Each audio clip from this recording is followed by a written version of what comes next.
대전광역시. 우리는 이곳에서 남다른 균 건강법을 실천하고 있다는 박문석 씨를 만났다. 제가 20대 때부터 변비로 심했습니다. 화장실을 4일에 한 번 정도 갈 정도로 심했고요. 제 몸속에 똥통이 느낌처럼 변비가 꽉 찼습니다. 대체 그에게는 어떤 사연이 있을지 그의 집을 방문해 봤는데 어느 날 화장실을 갔는데 변기가 찰 정도로 혈변이 나서 깜짝 놀랐어요. 이게 큰 병이구나. 병원에 갔더니 그 용종이 나와가지고 그 수술을 받게 됐습니다. 20대 젊은 나이에 대장 용단을 받게 됐다는 박문석 씨. 특히 박문석 씨처럼 항문에서 피가 나는 혈변이 계속되는 증상은 대장암 원인의 1위로 꼽힐 만큼 심각한 상황이라는데 몸 안에 독소가 꽉 차 있으니까 유해균들이 대장암을 유발하지 않을까 그런 걱정과 두려움이 있었어요. 문제는 그뿐이 아니었다. 그 당시 헬리코박터균 감염 진단까지 받게 됐다는데 헬리코박터균은 위 점막에 사는 세균으로 위암의 원인으로 꼽히기도 한다. 건강의 심각성 때문에 그때부터 남다른 식품을 먹기 시작했다는 이게 제 비결입니다. 그가 공개한 것은 정체불명의 음료였는데 겉보기에는 식혜와 비슷해 보이는 음료. 이게 평소에 물처럼 즐겨 먹는 건데요. 미생물이 80종류가 들어있는 미생물 주스예요. 미생물이 들어있다는 미생물 주스? 그가 직접 만들어 먹는다는 미생물 주스는 과연 무엇일까? 그 비결을 알려주겠다며 갑자기 쌀을 가져다가 씻는 박문석 씨. 미생물 발효에 쓰는 그 발효 주스를 만들기 위해서 쌀을 씻고 있어요. 쌀뜨물이 필요하거든요. 미생물 주스의 비결이 쌀뜨물이다. 쌀뜨물을 사용할 때는 불순물이 나오는 처음 씻은 쌀뜨물은 버리고 두 번째 쌀뜨물을 이용해야 한다는데 미생물 주스를 만들기 위해서는 몸에 좋은 균이 잘 자라는 환경을 만들어줘야 한다는 박문석 씨. 그 비법은 누구나 따라할 수 있을 만큼 간단하다고 했다. 쌀뜨물에 설탕 5스푼을 넣어준 다음 천일염을 2스푼 넣어주면 된다는데 그리고 가장 중요한 또 한 가지가 있다고 한다. 여기에 미생물 주스 만드는 아주 중요한 재료가 여기 있습니다. 옹기 속에 담겨있는 재료의 정체는 과연 무엇일까? 모습을 드러낸 것은 조미료처럼 생긴 하얀 가루였는데 이게 유익한 미생물을 가루로 만든 일명 미생물 가루라고 합니다. 미생물을 가루로 만들었다? 무려 80여 종의 미생물이 살고 있다는 이 하얀 가루의 정체는 다름 아닌 유익한 미생물로 불리며 최근 주목받고 있는 EM 분말. 청소약품이나 비료로 쓰기 위해 나라에서 보급하고 있던 특수 미생물 분말로 최근에는 식용으로도 개발됐다고 한다.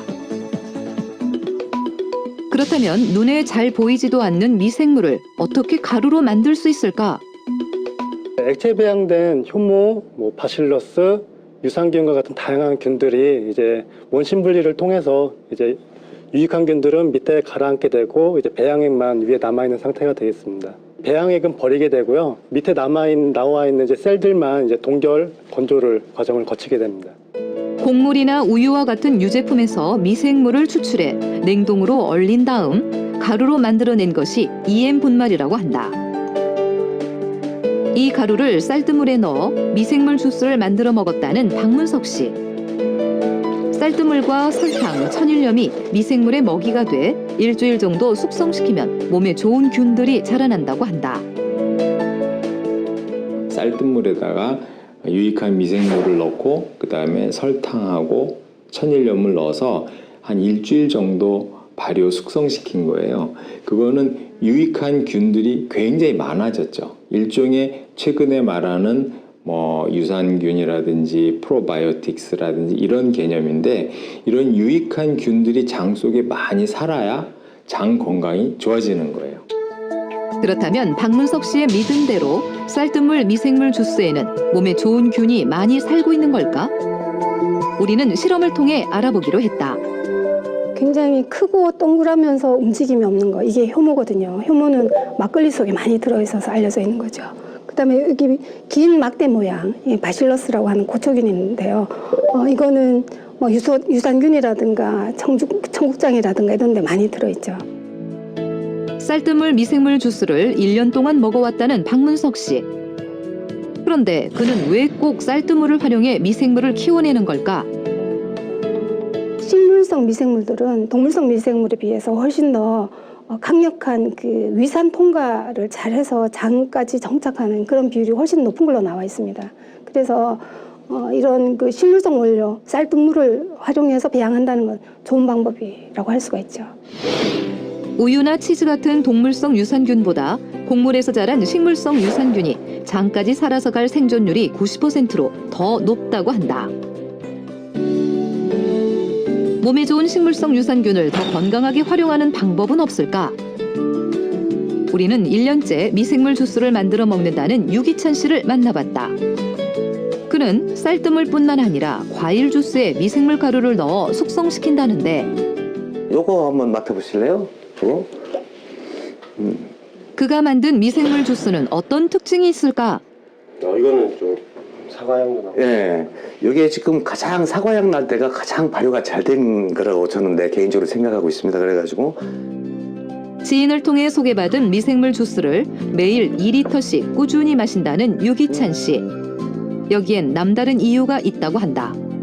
저는 이제 라면만 먹으면 막 설사를 했었어요. 또 우유만 먹으면 또 설사하고, 또 여름 같은 때 많이 더워가지고 드링크 같은 거 이런 거 먹으면은 바로 설사를 했었어요. 진짜 KTX보다도 더 빠르게 50분, 진짜 3, 40분 내로 바로 이렇게 설사를 했었거든요.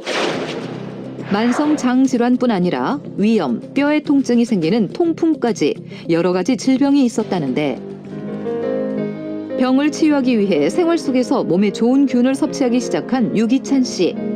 미생물 주스 외에도 그만의 특별 비법이 있다고 한다.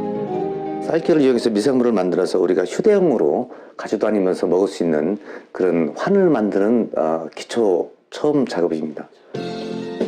자신만의 건강식품을 만들기 위해 쌀겨 가루인 미강에 우유를 넣고 섞어준 다음 찜통에 1시간 동안 쪄낸다는데 여기에 미생물 가루인 EM 분말을 넣어주면 미생물이 쌀겨를 먹고 자라난다고 한다. 그런 다음 비닐팩에 보관해 얼마간의 숙성 기간을 거친다는데 이렇게 해서 따뜻한 전기장판 위에라든지 이렇게 요거를 따뜻하게 해가지고 이렇게 덮으면 숙성이 됩니다. 발효 잘 되거라.